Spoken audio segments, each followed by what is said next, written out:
சிறு வயதிலேயே மகா பரிசுத்த ஸ்தலத்துக்குள்ள போனது யார்? சரி, இந்த ஆசாரிப்பு கூடாரம் அல்லது தேவாலயம் இதுல 3 இடங்கள் இருக்கிறது. முதலாவது வெளியே இருக்கிறது பிரகாரம், இரண்டாவது நடுமத்தியத்துல இருக்கிறது பரிசுத்த ஸ்தலம், 3ஆவது இடத்துல கடைசியாக இருக்கிறது கர்த்தருடைய ஆலயமாகிய மகா பரிசுத்த ஸ்தலம். அங்குதான் உடன்படிக்கை பெட்டி இருக்கிறது. அங்குதான் ஆசாரியர், அதாவது மகா பிரதான ஆசாரியன் உள்ளே போக வேண்டும்.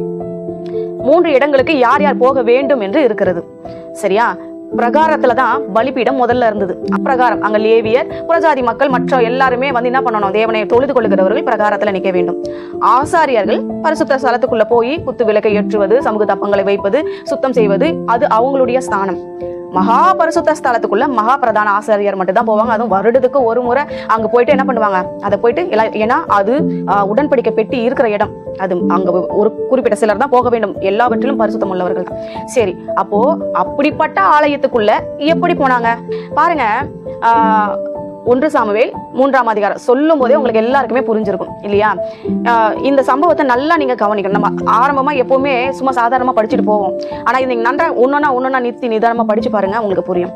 முதல் விசை தேவனாகிய கர்த்தர் வந்து சாமுவேலே என்று கூப்பிடுகிறார். சாமுவேலுடைய ஸ்நானம் பிரகாரம், ஏலியுடைய ஸ்நானம் அந்த பரிசுத்த ஸ்தலம், உள்ள ஆலயம் இருக்கிறது இல்லையா? அங்க மகா பரிசுத்த ஸ்தலம் இருக்கு. அங்க இவங்க 2 பேராலையுமே உள்ள போக முடியாது. சரியா?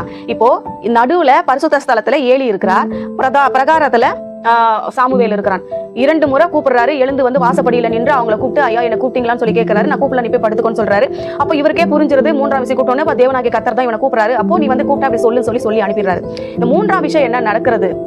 உங்களுக்கு அந்த வசனத்தை முதலாவது நம்ம வாசிப்போம், அப்புறம் பார்ப்போம். பாருங்க, 1 சாமுவேல் 3ஆம் அதிகாரம் 15வது வசனம் முதல் பகுதி. சாமுவேல் விடியற் காலம் மட்டும் படுத்திருந்து கர்த்தருடைய ஆலயத்தின் கதவுகளை திறந்தான். இவ்வளவு ஆச்சரியமா இருக்குல்ல? எப்படி இந்த சிறு பையன் அங்க போனா பாருங்க. தூக்க கலக்கம், நடுராத்திரி, அவனை இரவெல்லாம் அவனை எழுப்புறாரு. எழுப்பி அவன் கூட பேசுறதுக்கு முயற்சி பண்றாரு. அவன் சிறு வயது, விவரம் தெரியாதவனா இருந்தபடினாலே இவர் தான் கூப்பிடுறாரா இருக்கும்.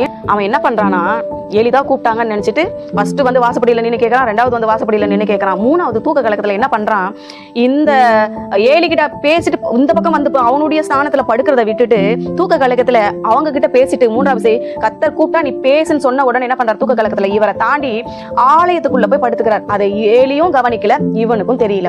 ஆனா விடியற் காலம் எல்லாம் 3 மணி ஆன உடனே அங்க விடியற் காலம் 3 மணிக்கே ஆலய கதவுகள் திறக்கப்பட்டு எல்லாரும் அவங்க ஸ்தானத்துல வந்து அந்த இடத்தை கிளீன் பண்ண வேண்டும். அப்போ வரும் பொழுதுதான் வந்து இவன் என்ன பண்றான்? அந்த ஆலயத்தின் கதவுகளை திறந்து கொண்டு வெளியே வருகிறான். அப்பதான் எல்லாருமே என்னடா அப்படின்னு சொல்லிட்டு ஆச்சரியமா பாக்குறாங்க. முதலாவது அதற்குள்ள போனது மோசே.